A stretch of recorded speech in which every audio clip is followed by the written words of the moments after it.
The blood pooled faster than David Jordan expected, spreading across the arena dirt like spilled paint on canvas.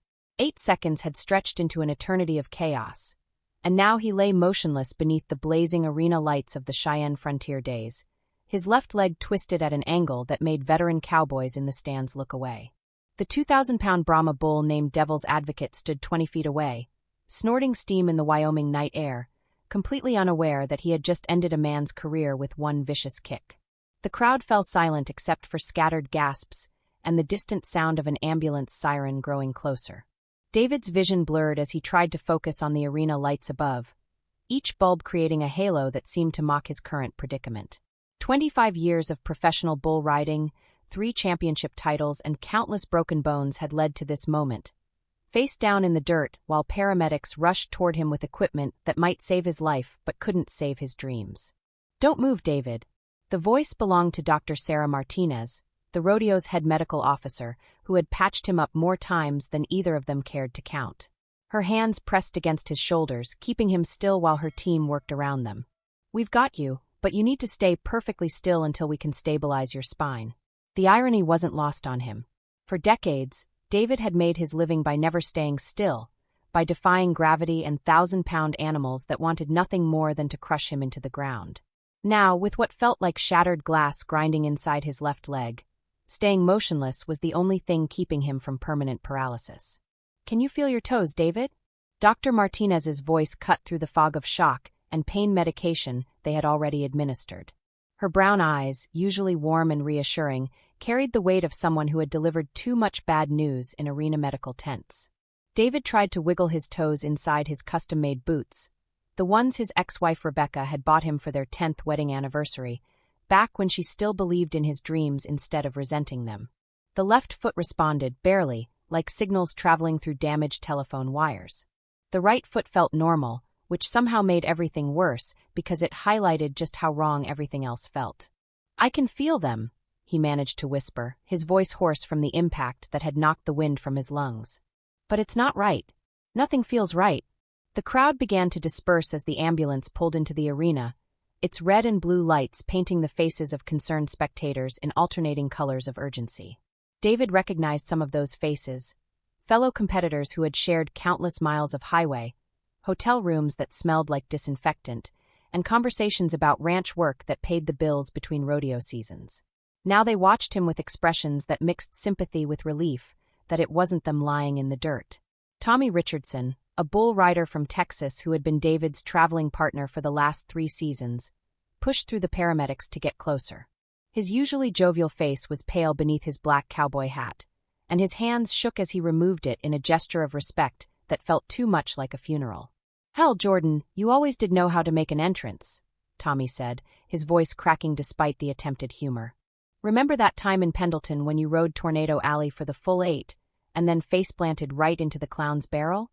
David tried to smile, but the pain medication was making everything feel distant and strange. "This doesn't feel like Pendleton, Tommy. This feels different." The paramedics worked with efficient precision, fitting a cervical collar around David's neck and carefully rolling him onto a backboard. Every movement sent lightning bolts of agony up his spine, but he gritted his teeth and focused on the familiar sounds of the rodeo continuing around them. Somewhere in the distance, the announcer was calling the next rider, because the show always went on, even when dreams were dying in the arena dirt. As they loaded him into the ambulance, David caught a glimpse of Devil's Advocate being led back to the holding pens by a couple of stock contractors. The bull moved with casual indifference, as if ending careers was just another part of his evening routine. There was no malice in the animal's actions. Bulls didn't harbor grudges or celebrate victories. They simply did what came naturally, which made this whole situation feel cosmically unfair. The ambulance doors slammed shut, muffling the sounds of the rodeo and creating an artificial bubble of crisis that smelled like antiseptic and fear. Dr. Martinez climbed in beside him, her medical bag already open and her hands moving with the practiced efficiency of someone who had seen too many cowboys break apart in pursuit of glory that lasted 8 seconds at a time. "David, I need you to listen to me carefully," she said as the ambulance pulled away from the arena. "The x-rays we'll take at the hospital will tell us exactly what we're dealing with, but based on what I observed during the initial examination, we're looking at significant trauma to your left femur and possible damage to the surrounding tissue. The good news is that you maintained consciousness and you have feeling in your extremities. What's the bad news? David asked, though he wasn't sure he wanted to hear the answer. Dr. Martinez hesitated, and that pause contained more information than any medical terminology could convey. The bad news is that injuries like this, at your age, with the accumulated wear and tear you've put your body through over the years, David, you need to prepare yourself for the possibility that this might be the end of your competitive career. The words hit him harder than devil's advocate's hoof had. David stared at the ambulance ceiling, watching the 4 bags sway with each turn they took toward Cheyenne Regional Medical Center. 43 years old, and suddenly he was facing a future that didn't include the only life he had ever known. No more hauling his trailer from rodeo to rodeo. No more 8-second battles with animals that outweighed him by 1,500 pounds. No more standing in arena dirt while crowds cheered his name. How long before we know for sure? He asked. We'll have preliminary results tonight, but full evaluation might take a few days. Surgery is almost certainly going to be required, and after that, we're looking at months of rehabilitation. The ambulance hit a pothole, sending a fresh wave of pain through David's injured leg and reminding him that his body had been accumulating damage for decades. Broken ribs from a bull named Desperado in Fort Worth. Separated shoulder courtesy of a bronc called Lightning Strike in Calgary. Concussion from a bull whose name he couldn't even remember anymore because there had been so many. Each injury had healed, more or less, allowing him to climb back on the next bull and chase the next 8-second ride. But this felt different. This felt final. His phone buzzed in his shirt pocket, and Dr. Martinez carefully retrieved it for him. The screen showed 17 missed calls, mostly from Tommy and other riders, but 3 were from a number he recognized but hadn't seen in months, Rebecca. His ex-wife had made it clear during their divorce proceedings that she was done with the rodeo lifestyle, done with spending nights in emergency rooms, done with watching the man she loved destroy himself 8 seconds at a time. She had remarried an insurance salesman from Denver who worked regular hours and came home every night without smelling like livestock and disappointment. Want me to call anyone? Dr. Martinez asked. David thought about it as the ambulance turned into the hospital parking lot. Who do you call when your entire world falls apart? Tommy would spread the word through the rodeo community, where news traveled faster than gossip in a small town. His mother in Montana would worry herself sick and probably drive all night to reach him. His sponsor would start calculating the financial impact of losing their most recognizable rider. Not yet, he said. Let's see what the doctors say first. The emergency room at Cheyenne Regional was a fluorescent-lit maze of exhausted medical professionals and worried families. David had been in enough hospital emergency rooms to recognize the rhythm of crisis management, the way trauma teams moved with choreographed efficiency when someone's life hung in the balance.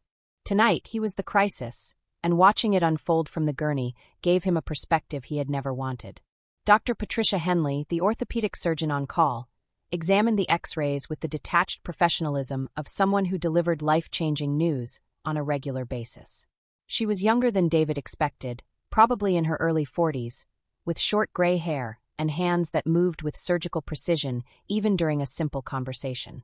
Mr. Jordan, I'm going to be direct with you because I believe you deserve honesty, she said, clipping the X-ray films to the light box beside his bed. You've suffered a compound fracture of the left femur, which means the bone broke through the skin. We can repair that with surgery and titanium rods, but that's not the most concerning part of your injury. David studied the X-ray images, trying to make sense of the white shadows and dark spaces that represented the wreckage of his leg. What's the most concerning part? The impact damaged the cartilage in your knee joint and created what we call a comminuted fracture. Basically, the bone splintered into multiple pieces. We can put it back together, but it will never be the same. You're looking at permanent limitations in mobility, chronic pain management, and a significantly increased risk of arthritis. The words settled over him like dust after a sandstorm, coating everything in a fine layer of finality. David had always known that bull riding was a young man's game, that every ride could be his last, but he had imagined going out on his own terms. Maybe winning one more championship. Maybe retiring after a perfect 8-second ride that left the crowd cheering and his pride intact. How long until I can walk normally? He asked. Dr. Henley exchanged glances with Dr. Martinez, and David realized they had already discussed his case in detail. With surgery and aggressive physical therapy, You might regain 70 to 80% of normal function. But Mr. Jordan, I need to be very clear about something. You will never ride bulls again. The risk of re-injury is too high, and frankly your body has absorbed about as much trauma as it can handle. The finality of her statement echoed in the sterile hospital room like a judge's gavel. David closed his eyes and tried to imagine a life without the rodeo, without the travel and the competition and the 8 seconds of pure adrenaline that had defined him since he was 18 years old. It was like trying to imagine breathing underwater or living without gravity. "When can we do the surgery?" he asked, because focusing on logistics was easier than confronting the emotional wreckage of his derailed future. "We'll schedule it for tomorrow morning.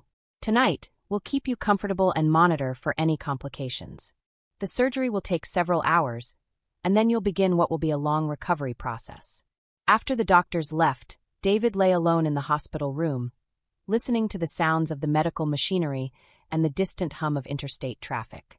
Through the window, he could see the lights of the rodeo grounds where the evening's events were still continuing. Somewhere out there, other cowboys were climbing onto bulls, chasing 8-second dreams that might carry them to championship glory or land them in hospital beds just like this one. His phone rang, and this time it was Tommy calling from the arena. "How bad is it, partner?" Tommy's voice carried the sound of the crowd and the arena announcer in the background. "Bad enough," David said. "They're saying I'm done, Tommy. Surgery tomorrow, and then, I don't know what comes after that." "Ah, hell, David. I'm sorry. I saw the replay, and that bull got you good. But listen, you're the toughest son of a gun I know. If anyone can come back from this, it's you." David appreciated the optimism, but he had seen the x-rays and heard the surgeon's assessment. Some things couldn't be fixed with determination and cowboy toughness. How did the rest of the evening go?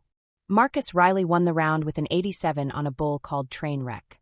"Kid's got talent, but he doesn't have your experience." Nobody's talking about the scores, though. Everyone's asking about you. The idea that his injury had overshadowed the competition felt strange. In the rodeo world, where careers were built and destroyed in 8-second increments, individual tragedies were usually absorbed into the larger narrative of the sport.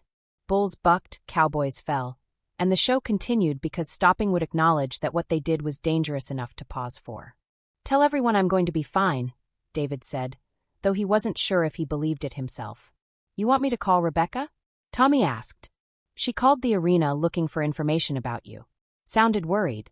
The mention of his ex-wife created a complicated mix of emotions that David wasn't ready to process.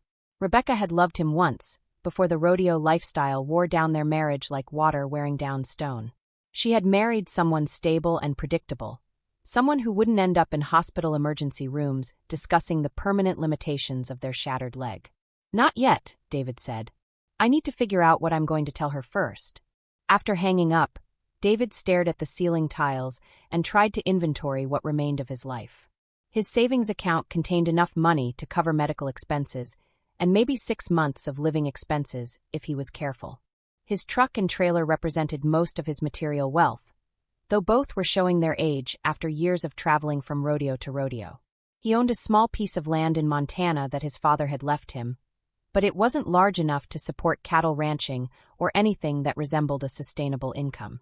For 25 years, David Jordan had been a professional bull rider. Tomorrow, he would wake up as someone else entirely, and he had no idea who that person was supposed to be. The night shift nurse, a kind woman named Patricia who reminded him of his mother, checked his vital signs and adjusted his pain medication. Outside his window, the lights of Cheyenne gradually dimmed as the city settled into sleep, but David remained awake, staring at the ceiling and listening to the sound of his old life slipping away like sand through his fingers. If this story has already moved you, subscribe to the channel and leave your like so you don't miss any of our stories. The surgical suite at Cheyenne Regional Medical Center smelled like disinfectant and possibility, though David wasn't sure which one would prove stronger. At 6:30 in the morning, Dr. Henley and her team moved around him with practiced efficiency, preparing to reconstruct a leg that had been his foundation for 2.5 decades of professional bull riding.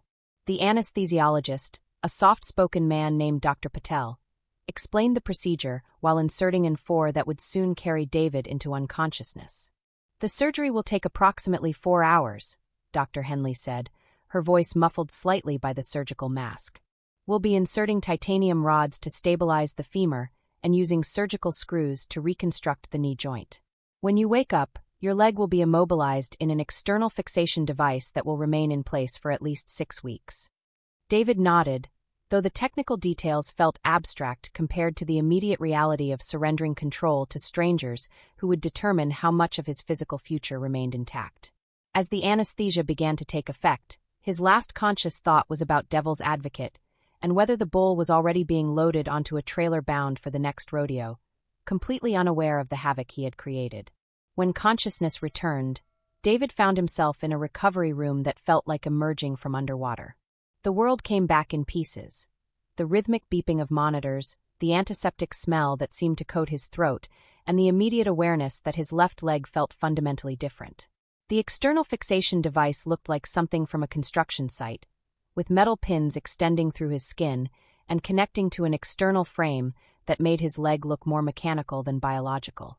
Dr. Henley appeared beside his bed, still wearing surgical scrubs, but now without the mask that had hidden her expression during their previous conversation. Her face carried the careful neutrality of someone delivering news that could be interpreted in multiple ways. "The surgery went well," she said, pulling up a chair beside his bed. "We were able to reconstruct the femur using titanium rods, and the knee joint is stabilized. The external fixator will remain in place while the bone begins to heal, and then we'll transition to internal hardware." "How well is well?" David asked, his voice hoarse from the breathing tube that had been removed while he was unconscious. Dr. Henley consulted her chart, though David suspected she already knew every detail by heart. "The fracture was more complex than we initially thought. We had to use bone grafts from your hip to fill in areas where the impact had essentially pulverized the bone. The good news is that everything is properly aligned and stabilized. The challenging news is that your recovery timeline just got longer." David studied the contraption attached to his leg, trying to process the idea that his body now contained more metal than some farm equipment. "How much longer?" 3 months in the external fixator, followed by another surgery to remove it and install permanent internal hardware. After that, 6 to 8 months of physical therapy before we'll know your final level of function. The timeline stretched ahead of him like a prison sentence. Almost a year of his life would be spent rebuilding what Devil's Advocate had destroyed in 8 seconds. David had always measured his existence in much shorter increments: 8-second rides, weekend rodeos, seasonal championship pursuits. The idea of planning his life in annual blocks felt foreign and overwhelming. His phone buzzed constantly on the bedside table, messages from fellow riders, sponsors, and rodeo officials expressing concern and support. Tommy had organized a collection among the riders to help with medical expenses, which touched David more than he expected. The rodeo community took care of its own, even when one of their own was broken beyond repair. Rebecca finally called that afternoon, her voice carrying the careful concern of someone navigating the boundaries of a relationship that had ended but never quite disappeared. "Tommy told me what happened," she said. "How are you feeling?" "Like I got kicked by a 2,000-pound bull," David replied, attempting humor that fell flat in the sterile hospital environment. "David, I'm serious. Are you going to be okay?" The question contained layers of meaning that David wasn't ready to explore. Would he be okay physically? Eventually, probably, though he would never be the same. Would he be okay financially? That remained unclear, depending on insurance coverage and how long his savings lasted. Would he be okay emotionally?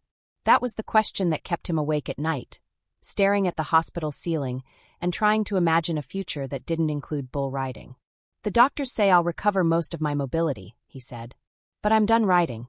This is it for me."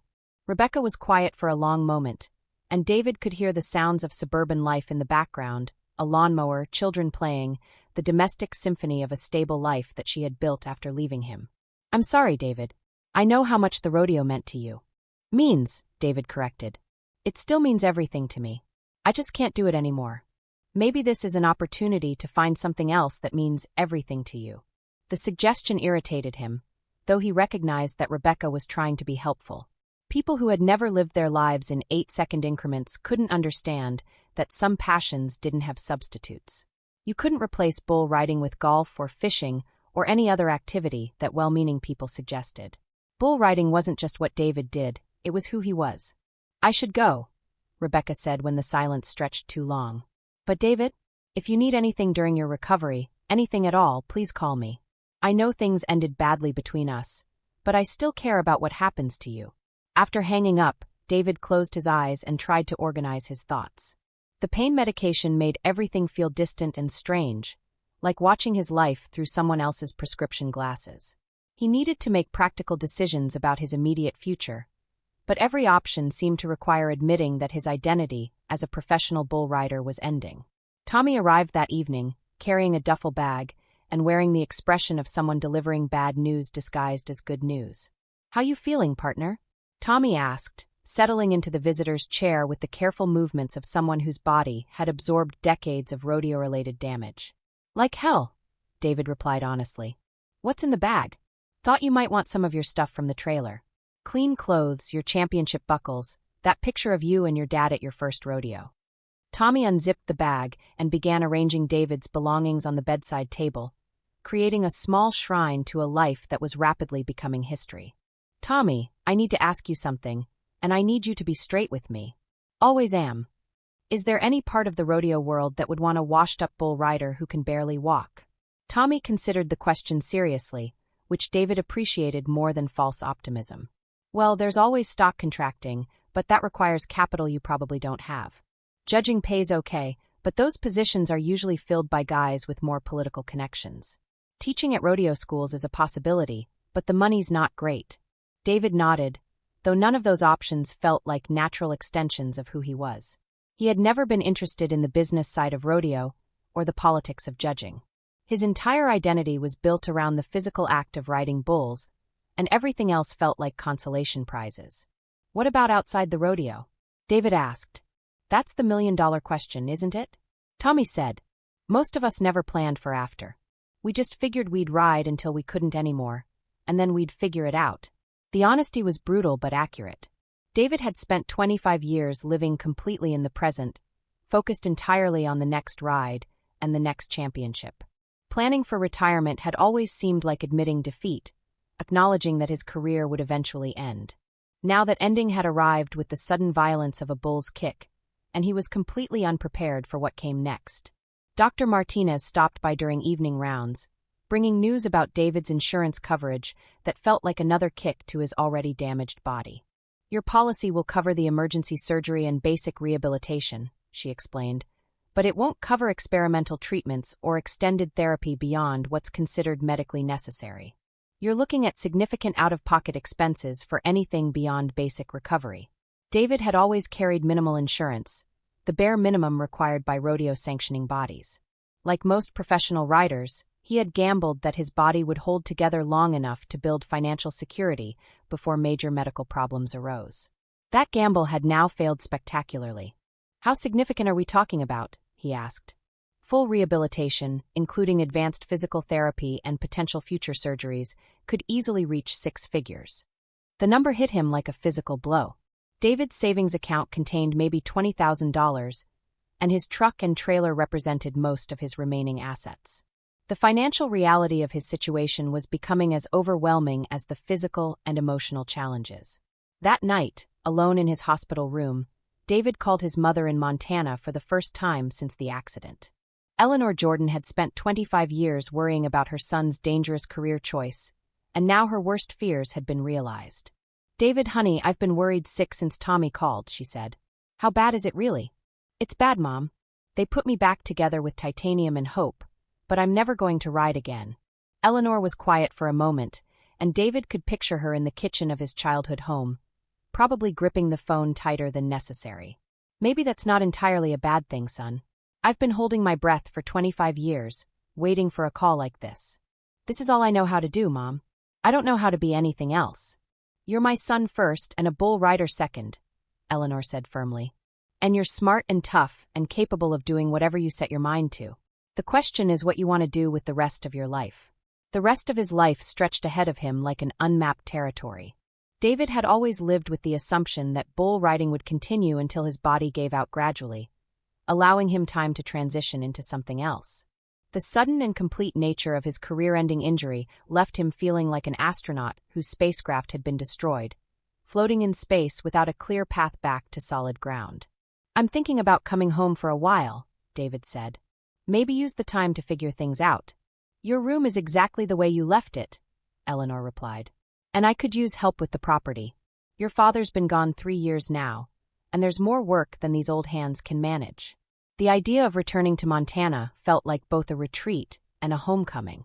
David hadn't lived in his childhood home since he was 18 and first hit the rodeo circuit. But the familiarity of that landscape might provide the stability he needed to reconstruct his identity from the ground up. I'll need to sell the truck and trailer, David said. And probably most of my gear. We'll cross those bridges when we come to them. Right now, focus on healing. After hanging up, David stared out the hospital window at the lights of Cheyenne. Somewhere out there, the rodeo had moved on without him.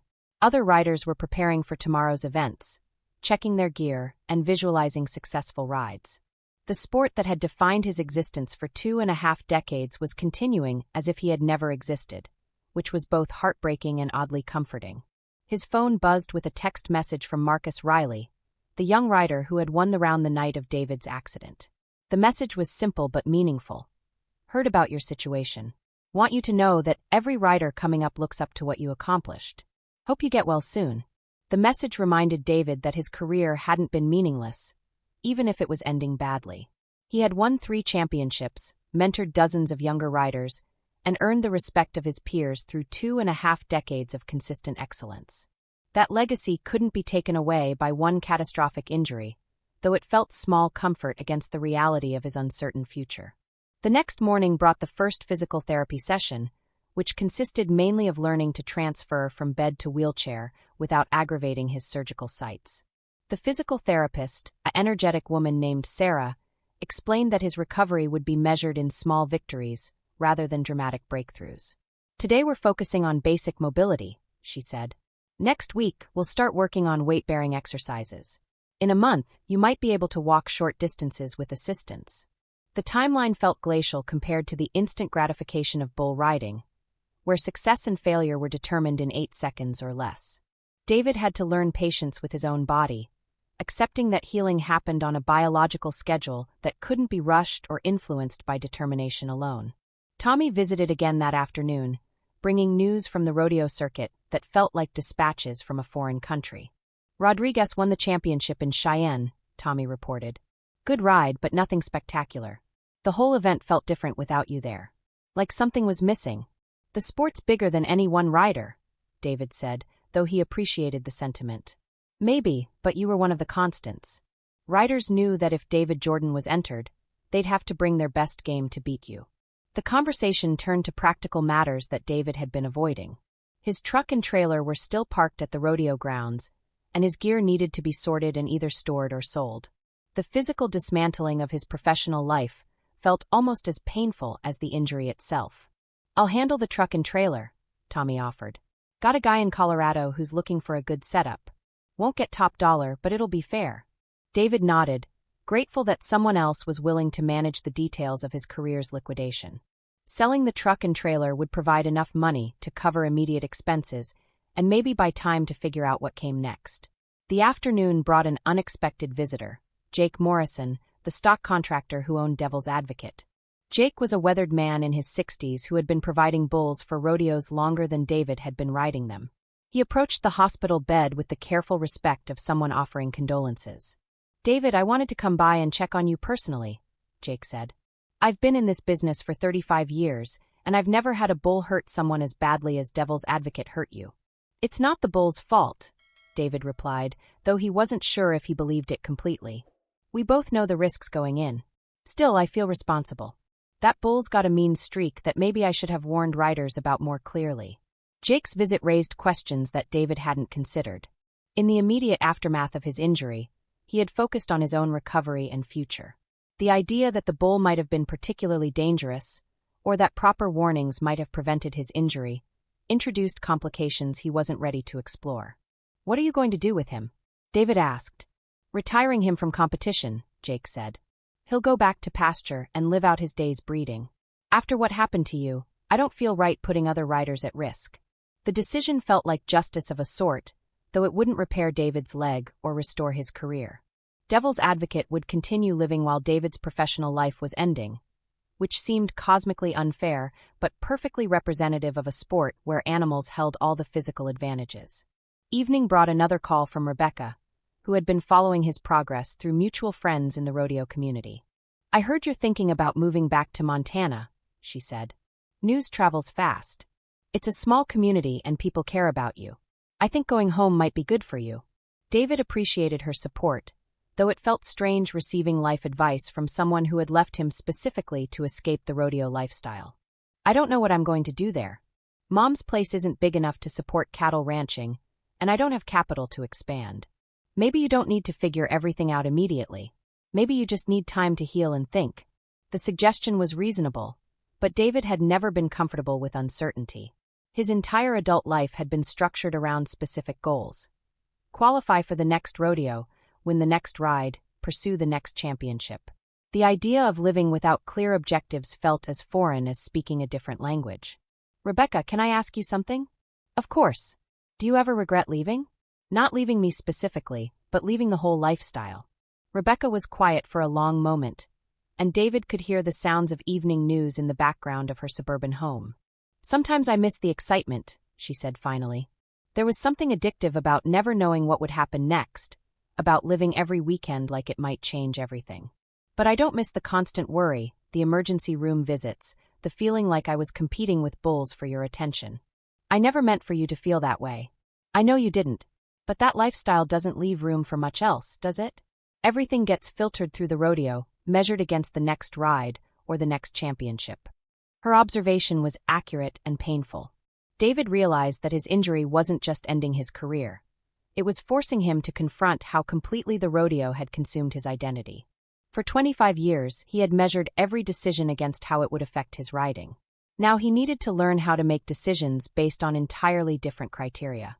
"I should let you go," Rebecca said. "But David, I hope you find something that makes you happy. Something that doesn't require risking your life every weekend." After hanging up, David lay in the darkness of his hospital room and tried to imagine happiness that didn't involve bulls and arena dirt and the 8-second adrenaline rush that had defined his existence. The task felt impossible, like trying to imagine colors that didn't exist or music without sound. Tomorrow would bring another day of physical therapy, another incremental step toward a recovery that would leave him fundamentally changed. The man who had entered the arena in Cheyenne would never fully exist again, and the man who would emerge from this hospital bed was still a complete mystery. But tonight, surrounded by the mechanical sounds of medical equipment and the distant hum of a city continuing its life without him, David Jordan began the slow process of letting go of everything he had been in order to discover who he might become. 6 weeks later, David sat in the passenger seat of Tommy's pickup truck, watching the Montana landscape roll past through windows that framed his childhood in ways he had forgotten during 2 decades of highway travel between rodeos. The external fixator had been removed 3 days earlier, replaced by a walking cast that made him feel like he was wearing a concrete boot, but at least he could bend his knee slightly and support some weight on his reconstructed leg. His mother's property sat 15 miles outside of Billings, tucked into a valley that caught the morning sun and held it until evening shadows stretched across grassland that hadn't changed since his father's time. The house itself was a modest ranch-style structure that had been built in the 1960s, expanded in the 1980s when David was born, and maintained with the careful attention of someone who understood that rural properties required constant vigilance against the entropy that claimed abandoned buildings across the American West. Eleanor Jordan emerged from the house as Tommy's truck pulled into the gravel driveway, and David was struck by how much older she looked than during his last visit 18 months earlier. Her hair had gone completely gray, and she moved with the careful deliberation of someone whose joints reminded her daily that she was 73 years old. But her smile carried the same warmth that had sustained him through childhood's scraped knees and teenage disappointments. "You look terrible," she said, embracing him carefully to avoid jarring his healing leg. "But you look better than I expected." "Thanks, Mom. Always knew how to make a guy feel welcome." Tommy helped David transfer his belongings from the truck to the bedroom that had been his until he left for the rodeo circuit at 18. The room felt like a museum exhibit. Rodeo posters from the 1990s, high school trophies, and a twin bed that seemed ridiculously small for a man who had spent the last 25 years sleeping in everything from luxury hotel rooms to the cab of his pickup truck. "You sure about this, partner?" Tommy asked as they arranged David's few remaining possessions in the small space. "It's not too late to come back out on the road. Plenty of contractors would hire you as a traveling judge or consultant." David appreciated the offer, but the idea of returning to the rodeo circuit as an observer rather than a participant felt like torture. I need time to figure out what comes next. And Mom needs help with the property. Tommy nodded, though David suspected his friend understood that the decision was more about David's need for distance from his former life than any practical assistance his mother required. The rodeo community was tight-knit and supportive, but it was also a constant reminder of everything David could no longer do. After Tommy left, David and his mother sat on the front porch and surveyed the 200 acres that represented the Jordan family's modest stake in Montana's agricultural economy. The property was too small for serious cattle ranching, but too large for his mother to maintain alone, creating a middle ground that required constant decision-making about what to preserve and what to let go. "Your father always planned to expand this place," Eleanor said, settling into a porch chair that creaked familiarly under her weight. "He had ideas about buying the Henderson property when it came up for sale, maybe running a couple hundred head of cattle. What happened to those plans? Life happened. You kids grew up and moved away, and it seemed like too much work for just the two of us. Then he got sick, and expanding anything became impossible." David studied the fenced pastures that stretched toward the distant mountains, trying to imagine the place as his father had envisioned it. Robert Jordan had been a practical man who understood land and livestock and the economic realities of small-scale ranching. He had also been completely mystified by his son's decision to make a living by climbing onto angry bulls, though he had never expressed anything but pride in David's achievements. "Do you ever think about selling?" David asked. Eleanor was quiet for a moment, watching a red-tailed hawk circle above the pasture with the patient efficiency of a predator who understood that hunting was mostly waiting. "Every few months, when the property taxes come due or something major breaks down. But this place is all I have left of your father, and I'm not ready to let strangers turn it into a subdivision or a hobby ranch for wealthy folks from California." The comment carried the resignation of someone who had watched rural Montana change in ways that didn't always benefit the people who had lived there for generations. David had seen the same transformation from highway rest stops during his traveling years. Agricultural land being converted to recreational properties, small towns losing their young people to urban opportunities, and traditional ways of life being preserved mainly as tourist attractions. Physical therapy sessions in Billings became the cornerstone of David's new routine, though the process felt nothing like the immediate feedback he had grown accustomed to during his riding career. Progress was measured in degrees of flexibility, increments of weight-bearing capacity, and the gradual reduction of pain medication that had been his constant companion since the surgery. Lisa Hoffman, his physical therapist, was a former college athlete who understood the psychological challenges of rebuilding both physical capability and identity after a career-ending injury.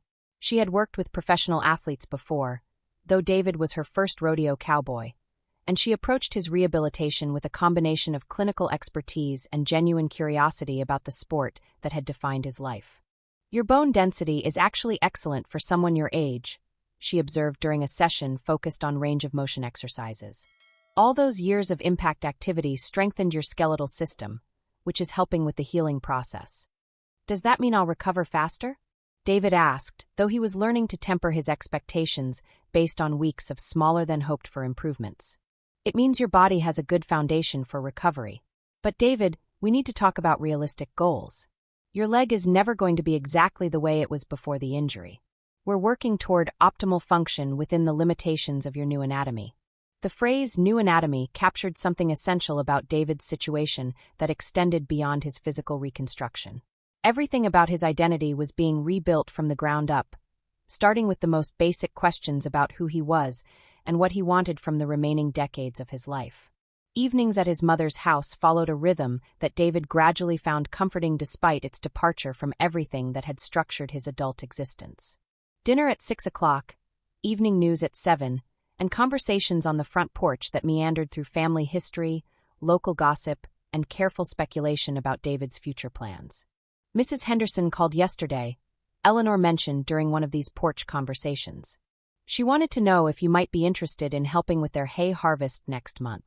David considered the suggestion while watching the last light fade from the western mountains. "I don't know if I'm ready for physical labor that demanding." "Might not be about whether you're ready," Eleanor said gently. "Might be about whether you're willing to try something that doesn't require you to be the same person you were before." Her observation forced David to confront a resistance he hadn't fully acknowledged. Part of his reluctance to engage with local agricultural work stemmed from pride rather than physical limitations.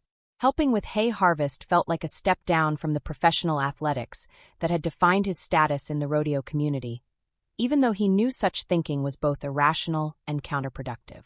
The following week brought an unexpected phone call from Marcus Riley, the young rider who had won the Cheyenne Round on the night of David's injury. Marcus was calling from a rodeo in Oklahoma, and the background noise of arena activity made David simultaneously nostalgic and relieved to be distant from that world. "Mr. Jordan, I hope I'm not bothering you," Marcus said.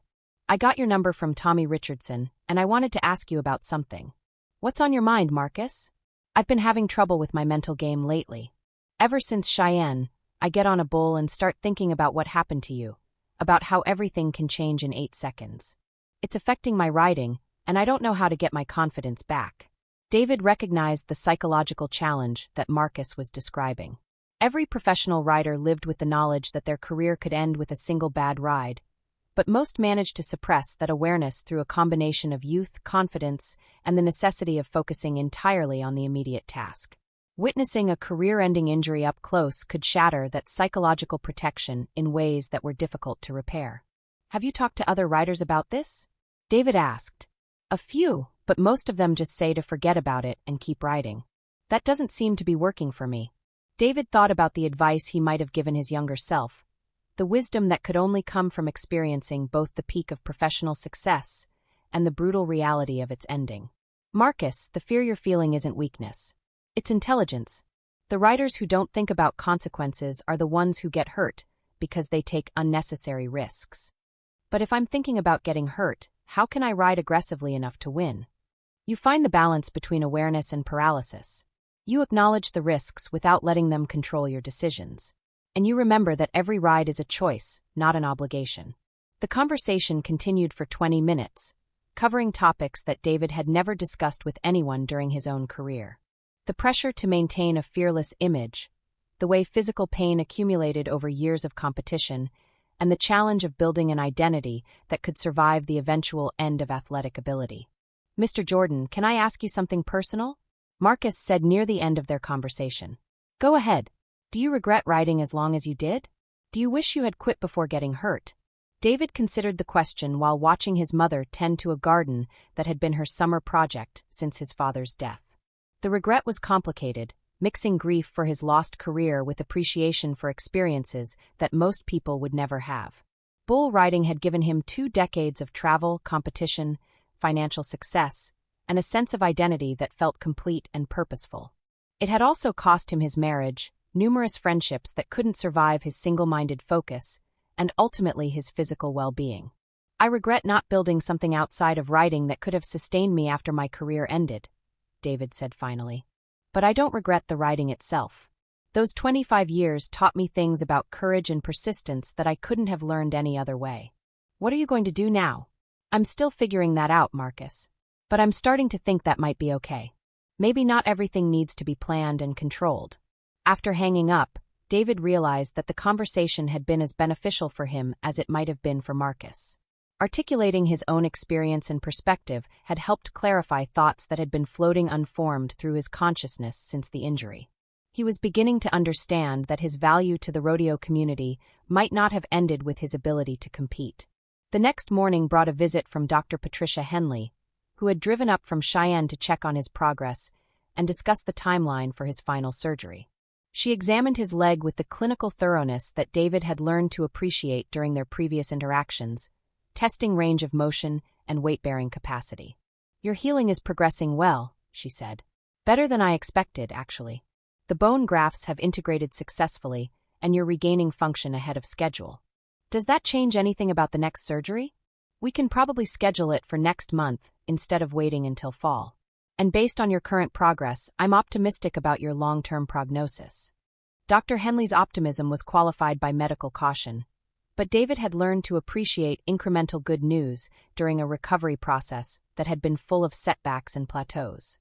The prospect of completing his surgical rehabilitation earlier than expected created possibilities for planning that had seemed premature just weeks before. Have you given any thought to what you want to do professionally? Dr. Henley asked as she prepared to leave. Some. I'm thinking about staying in Montana and helping my mother with the family property. Maybe expanding into something that could be financially sustainable. That sounds like a practical plan that wouldn't put unnecessary stress on your reconstructed leg. The endorsement felt significant, though David recognized that his decision was being driven more by emotional needs than practical considerations. Montana represented stability and familiarity during a period when everything else in his life felt uncertain and undefined. That afternoon, David called the Henderson Ranch and spoke with Jim Henderson about helping with their hay harvest. The work would be physically demanding but not dangerous in the way that bull riding had been dangerous, and it would provide an opportunity to test his capabilities in a real-world setting. We could use the help, Jim said. And I won't lie to you, David, it's not going to be easy work. But we'll start you on lighter duties and see how you handle it. The conversation felt like accepting a challenge that was completely different from anything David had faced during his riding career.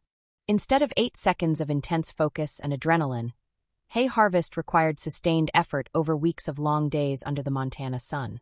Instead of individual competition, it demanded teamwork and coordination with people who had been working together for years. When do we start? David asked. 2 weeks from Monday if the weather holds. Be here at sunrise and bring work gloves. That evening, David sat on the front porch with his mother and watched storm clouds build over the western mountains, bringing the possibility of rain that would affect hay harvest timing and the certainty of lightning that would create its own spectacular entertainment. The weather patterns of his childhood were returning to his consciousness in ways that had been impossible during years of traveling between artificial environments of indoor arenas and highway hotels. You nervous about working for the Hendersons? Eleanor asked. Terrified, David admitted.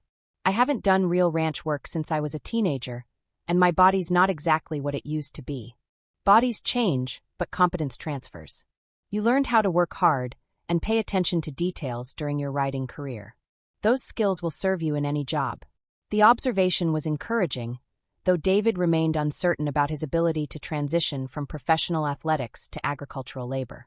The physical demands were different, but more importantly, the entire structure of motivation and reward would be unfamiliar. Ranch work was measured in seasonal accomplishments rather than weekend competitions, and success was determined by practical results rather than athletic performance. His phone buzzed with a text message from Tommy, who was traveling to a rodeo in Nevada. Thinking about you, partner. Hope Montana is treating you well. David typed back, learning to walk again one step at a time. Literally. The exchange reminded him that his friends were continuing their lives on the rodeo circuit, while he built something entirely different in Montana. The divergence felt like a necessary separation, but it also highlighted how completely his injury had altered the trajectory of his existence. 6 months ago, he would have been preparing for summer rodeos and planning his route to the year-end championships. Now he was preparing to help neighbors harvest hay and rebuild his life from the ground up. The rain arrived during the night, drumming against the roof of his childhood bedroom and filling the air with the smell of wet earth that he had forgotten during years of sleeping in climate-controlled hotel rooms. David lay awake listening to the storm and thinking about the conversation with Marcus Riley, about the young rider's struggle to maintain confidence after witnessing the reality of career-ending injury. In 2 weeks, David would begin learning whether he could build a meaningful life outside of professional bull riding. The challenge felt enormous and uncertain, but for the first time since his injury, he was genuinely curious about the outcome rather than simply dreading it. The alarm clock beside David's bed buzzed at 4:30 a.m. on a Monday morning in late July, pulling him from dreams that still occasionally featured bulls and arena dirt. Outside his bedroom window, the Montana sky was beginning its daily transition from star-studded black to the pale gray that preceded sunrise, and the air carried the cool temperature that would disappear by mid-morning when the summer heat made hay harvest brutally demanding work. David dressed carefully in clothes that felt foreign after years of competition gear. Worn Wrangler jeans that his mother had purchased specifically for ranch work, a long-sleeved shirt to protect against hay dust and sun exposure, and work boots that prioritized function over appearance. The external walking cast had been replaced the previous week with a knee brace that allowed greater mobility while still protecting his reconstructed leg. The drive to the Henderson Ranch took 15 minutes through countryside that looked deceptively peaceful in the pre-dawn light. David knew that by afternoon, The same landscape would be transformed into a demanding workplace where efficiency and endurance determined whether hay harvest could be completed before weather conditions changed or equipment failures created costly delays. Jim Henderson met him at the equipment barn, a weathered building that contained the mechanical arsenal required for modern agricultural work. Tractors, balers, hay rakes, and various implements that David recognized from his childhood but hadn't operated in more than 2 decades. The complexity of contemporary farming equipment had increased dramatically since his teenage years, when hay harvest had been accomplished with simpler machinery that required more manual labor but less technical expertise.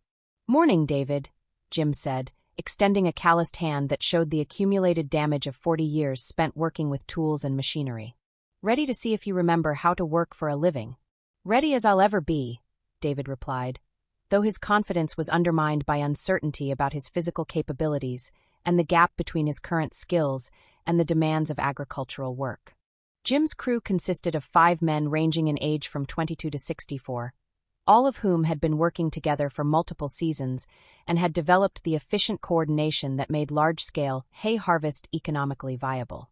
David recognized 2 of them from his high school years, though both had aged and weathered in ways that reminded him how much time had passed since he left Montana for the rodeo circuit. "We'll start you on the hay rake," Jim explained as they walked toward the equipment. "It's not as physically demanding as running the baler, but it requires attention to detail and good timing. Think you can handle that?" David nodded, though operating the hay rake would require him to spend 8 to 10 hours sitting on a tractor seat that would test the flexibility and endurance of his reconstructed leg. The work also demanded constant vigilance and decision-making as he gathered cut hay into windrows that would allow for efficient baling later in the process. The first day was a revelation in discomfort and humility. David's leg began aching within 2 hours, progressing to genuine pain by lunchtime and near agony by evening. His hands, soft from months of recovery, developed blisters despite work gloves. His back, accustomed to the brief physical demands of bull riding, protested against the sustained postural stress of tractor operation. But something else emerged during that long day under the Montana sun, a sense of purpose that had been absent since his injury. The work was difficult and occasionally monotonous, but it produced tangible results that contributed to something larger than individual achievement. Each windrow of hay represented winter feed for livestock, economic security for the Henderson family, and participation in agricultural traditions that had sustained rural communities for generations. "How you holding up?" Jim asked during the afternoon break, when the crew gathered in the shade of a cottonwood tree to drink water and assess the day's progress. "Still moving," David said, though he suspected his discomfort was visible to anyone with experience observing people pushed beyond their current physical limits. "First week's always rough," said Pete Morrison, one of the crew members David remembered from high school. "Your body's got to remember how to do this kind of work. But you're keeping up, which is more than I expected." The comment was encouraging, though David recognized that his co-workers were measuring him against lowered expectations rather than the standards they applied to experienced ranch hands. Still, the acknowledgement that he was contributing rather than simply enduring felt significant after months of feeling useless and displaced. The second week brought marginal improvement in David's physical adaptation to the work, along with growing confidence in his ability to operate equipment efficiently and make decisions that contributed to the crew's overall productivity. His legs still ached constantly, but the pain became manageable background noise rather than a focal point of attention. More importantly, David began to understand the rhythm and strategy of hay harvest in ways that connected to skills he had developed during his riding career. Reading weather patterns to predict optimal working conditions was similar to analyzing arena conditions before a ride. Anticipating equipment problems and mechanical failures required the same kind of systematic thinking that had helped him evaluate bulls and adjust his riding technique accordingly. "You're starting to think like a rancher instead of a tourist," Jim observed during the third week, when David successfully identified a mechanical problem with the hay rake before it caused a costly breakdown. The comment felt like significant recognition, though David was still learning to find satisfaction in achievements that were measured in practical results rather than competitive rankings. Hay harvest success was determined by tons of hay gathered efficiently, equipment maintained properly, and work completed before weather conditions deteriorated. Individual performance mattered only as it contributed to collective outcomes. Evening conversations with his mother began to reflect David's growing engagement with agricultural work and his tentative planning for a future that might include permanent residence in Montana. Eleanor had been watching her son's gradual transformation with the careful optimism of someone who had learned not to expect dramatic changes, but to appreciate incremental progress. "You seem different," she observed one evening, as they sat on the front porch watching the sun set over pastures that were beginning to feel like home rather than temporary refuge. "Different how?" "More settled. Less like you're waiting for your real life to start somewhere else." Eleanor's observation was accurate, though David wasn't sure when the shift had occurred. 4 months after his injury, he had felt like he was inhabiting someone else's existence while his actual life remained suspended in the hospital room where his career had ended. Gradually, almost imperceptibly, Montana had stopped feeling like exile and begun feeling like possibility. "I've been thinking about what it would take to make this place financially sustainable," David said, gesturing toward the property that stretched beyond the porch light's reach. "What kind of thinking?" "Expanding the operation. Maybe buying some of the Henderson land when Jim retires. Running enough cattle to generate real income instead of just covering expenses." Eleanor was quiet for a moment, and David could sense her evaluating whether his interest was genuine long-term planning or the kind of impulsive decision-making that had characterized some of his choices during his riding career. "That would require significant capital," she said finally, "and a commitment to staying in one place for years rather than months." "I know, but I've got money from selling the truck and trailer, and maybe I could get financing for the rest. The question is whether I'm ready to bet everything on becoming a rancher instead of a bull rider."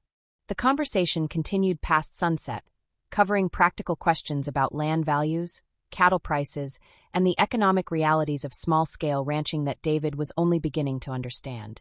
But underneath the financial considerations was a more fundamental question about identity and purpose that David was still working to answer. The following week brought an unexpected phone call from Jake Morrison, the stock contractor who owned Devil's Advocate. Jake was calling from a rodeo in Texas, and his voice carried the hesitant tone of someone delivering news that might be unwelcome. "David, I wanted to let you know that I'm retiring Devil's Advocate permanently," Jake said. "After what happened to you, I can't in good conscience put other riders at risk with that bull." "I appreciate that, Jake, but you don't have to make business decisions based on my accident. It's not just about you. I've been watching that bull's behavior patterns, and I think he's developed an aggressive streak that goes beyond normal bucking. He's trying to hurt riders instead of just trying to get them off." The distinction was important in rodeo culture, where bulls were generally respected as athletes rather than viewed as malicious opponents.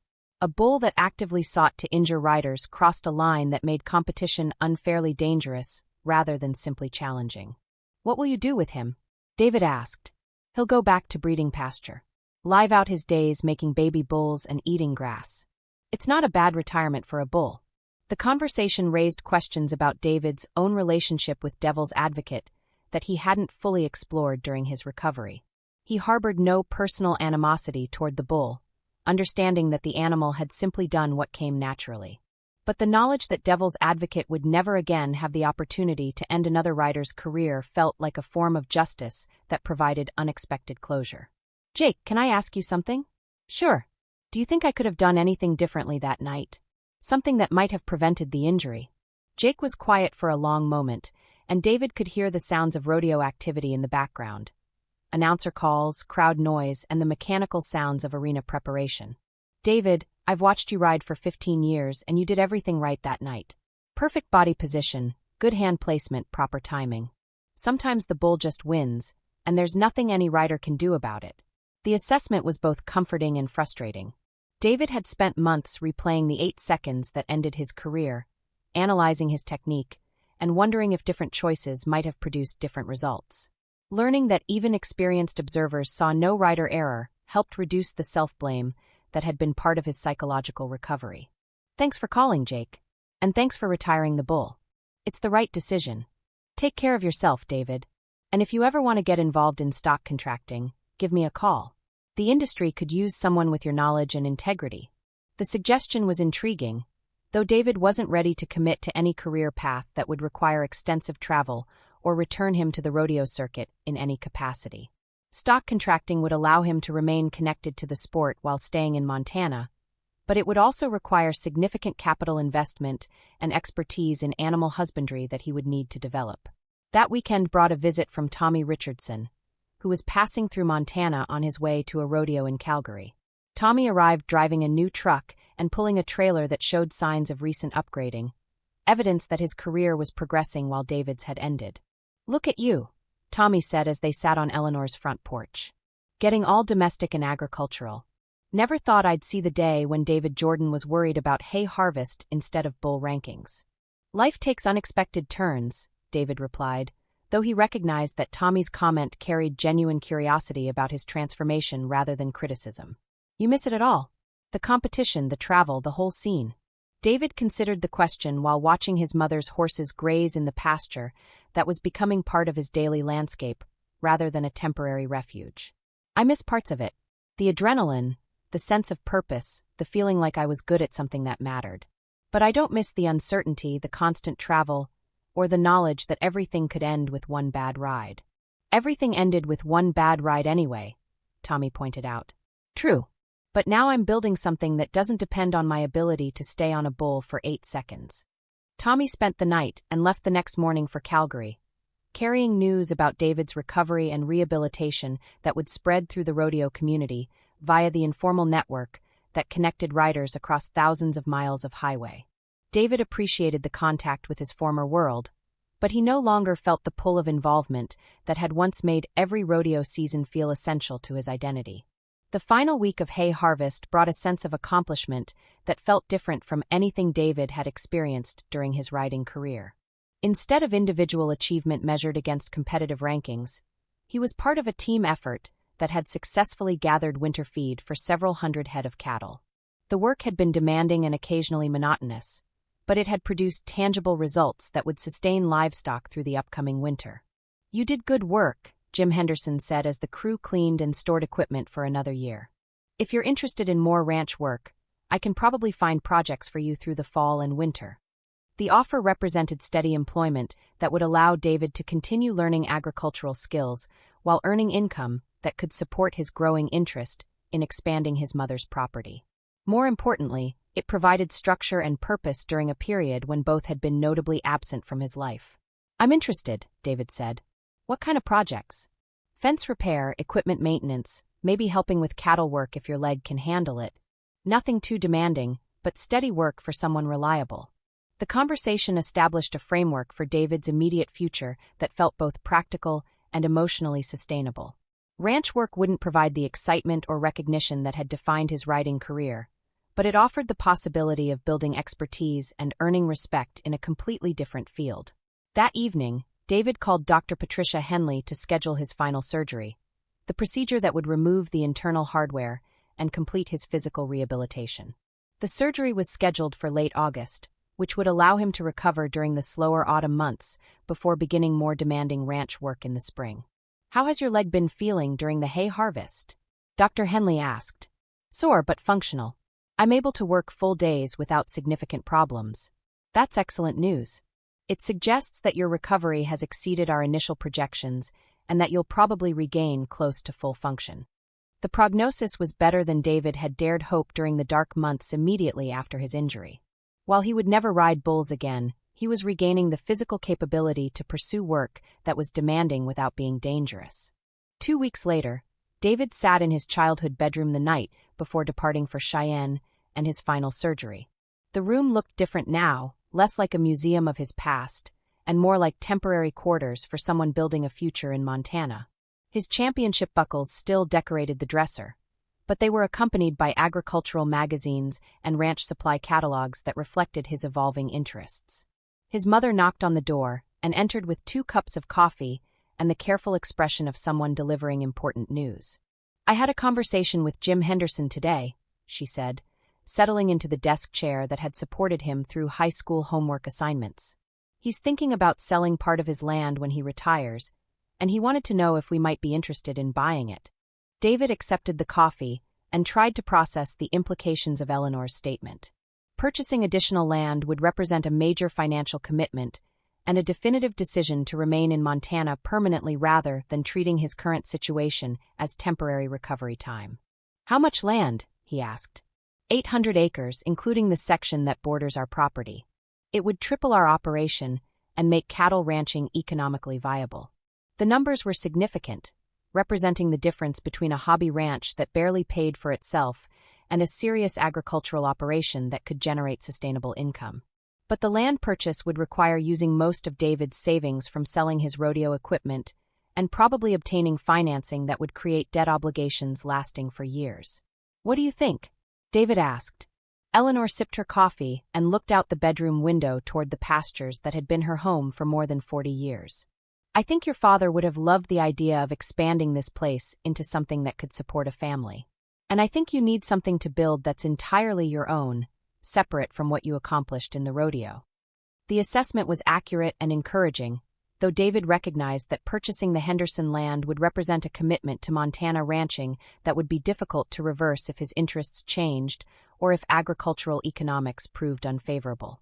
"We don't have to decide tonight," Eleanor said. "But Jim wanted us to know that he's not planning to put the land on the open market. If we're interested, he'd rather sell to neighbors than to strangers." The preference for local buyers was common in rural communities, where land sales to outsiders sometimes resulted in property being developed for purposes that disrupted established agricultural patterns. Jim's willingness to negotiate privately represented both an opportunity and a responsibility that David was still learning to evaluate. That night, David lay awake thinking about the conversation with his mother and the possibility of committing to a future that was completely different from anything he had planned during his riding career. 6 months earlier, he had been focused entirely on qualifying for year-end championships and extending his competitive career for as long as his body would allow. Now he was considering borrowing money to purchase agricultural land and committing to decades of work that would be measured in seasonal cycles rather than weekend competitions. The transformation felt both dramatic and gradual, like watching a landscape change during a long drive across varied terrain. Each mile had brought small alterations that were barely noticeable individually, but created completely different scenery when viewed from sufficient distance. Tomorrow would bring his final surgery and the completion of his physical recovery from the injury that had ended his riding career. In 6 weeks, he would return to Montana with a leg that functioned normally and a decision to make about whether to invest his savings and his future in 800 acres of Montana grassland. For the first time since Devil's Advocate had ended his career in 8 seconds of violent chaos, David Jordan was genuinely excited about what came next. The future remained uncertain, but it no longer felt like exile from his real life. It felt like the beginning of something that might prove as meaningful as anything he had accomplished during 25 years of professional bull riding. The alarm clock would buzz at 5:30 a.m., and he would begin the drive to Cheyenne for surgery that would close one chapter of his life and allow him to begin writing the next. But tonight, surrounded by the familiar darkness of his childhood bedroom and the distant sound of wind moving through Montana grassland, David Jordan was no longer afraid of whatever came next. If this story has already moved you, subscribe to the channel and leave your like so you don't miss any of our stories.